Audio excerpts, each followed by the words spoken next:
Hello, folks, and we're going to talk about how Congress can possibly overturn Joe Biden's SAB 121 overturn veto without actually overturning the veto. It's very important because overturning the veto is going to be near impossible in an election year, because even though it was bipartisan and many Democrats did join Republicans, they're not going to go up to bat to challenge their leader in an election year. So, what are the options? Well, there's another bill by Loomis and Gillibrand called the Loomis-Gillibrand Payment Stablecoin Act, bipartisan, that effectively overturns SAB 121 and takes it out of commission without really taking it out of commission. Now, the repeal of SAB 121 was supported by the pro-crypto industry, and maybe it's surprising to some of you, but it was strongly supported by the big banking industry. Yes, big banks and crypto were working together to try to repeal SAB 121,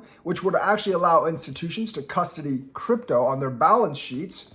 But obviously Joe Biden vetoed it. So big banks are actually in crypto's back pocket in this one. It is not the big banks scheming against crypto. And that's why a lot of crypto purists were actually not for it. Although I was definitely for it because it would probably pump my bags. But a lot of crypto purists did not want big banks in on the business. But I think, like, for those of us that just want our bags pumped, that is a mistaken notion. So what does the Stablecoin Act do? It protects consumers by requiring stablecoin issuers to issue a one-to-one reserve.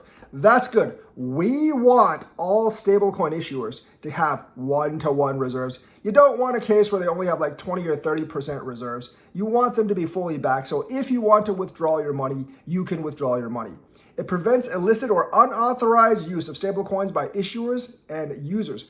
Obviously, fully KYC AML. I know some people might have problems with that. I have no problem with KYC AML. Everything's going to be eventually KYC AML. Anyways, not really a big deal for me, especially for dollar-backed stablecoins.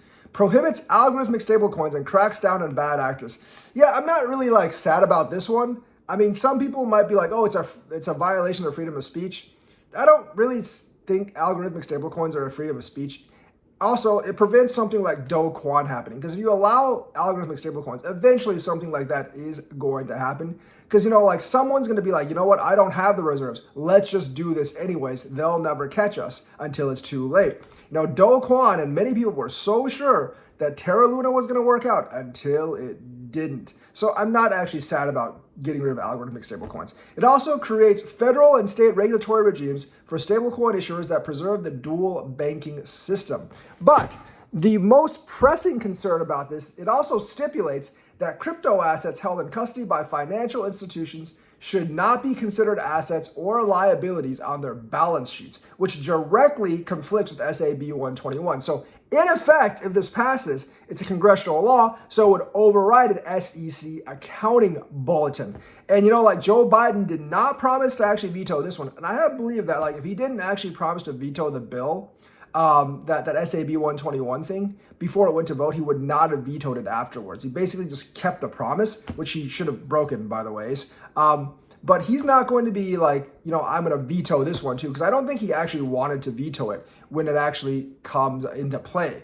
So this could actually be big. It's a strategic option for both Democrats and Republicans to essentially overturn the veto, without actually overturning the veto, which may actually allow banks to actually hold crypto. And that could be very, very large. It wouldn't have to be part of their balance sheets, though, as assets are liabilities. I prefer they just overturn SAB 121. So, because if they don't have to report it as assets or liabilities, it might not be that transparent. But if they do, then it should be transparent. So hopefully the accounting bulletin does get reversed, but this could be a temporary stopgap measure to it. And it would pump our bags even more for the bull run, which is what we want. And I do think this has a decent chance of actually getting passed. Now, Loomis, who's the Republican that's sponsoring this bill, said there are resistances in both parties to reversing stuff like SAB 121, even though the Republicans voted on it because of party lines. Some people in the progressive wing of the Democratic Party aren't comfortable with a monetary asset that's not controlled by the U.S. government operating in the U.S. And some of the Republicans are like that as well. some of the non-libertarian Republicans are weary of a possible competitor to the US dollar that's kind of like just out there and that's not under governmental control. So there are resistances in both parties, but I do believe this has enough support to actually get passed. So I'm very excited about this because I really wanted SAB 121 to get overturned.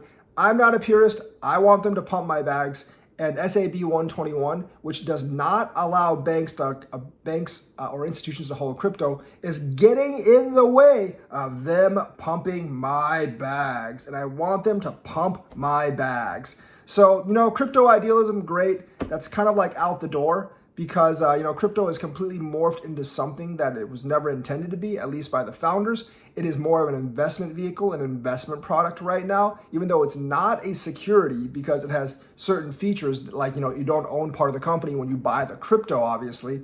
And it's not really dependent on the efforts of said company a lot of the time to make your coin go up. In fact, a lot of it now is dependent on third-party developers rather than the organization itself. So there's a lot of caveats in crypto, but right now we definitely want more people pumping money into crypto. That includes big banks and institutions, and they're actually on our side this time with this SAB thing. So hopefully this Loomis Gillibrand stablecoin bill will pass. Biden probably won't veto this one because I don't think he actually wanted to veto the last one, more or less. But once this passes, I think it should effectively overturn 121. I'd just rather have them overturn 121 because I don't think this one's quite as apparent.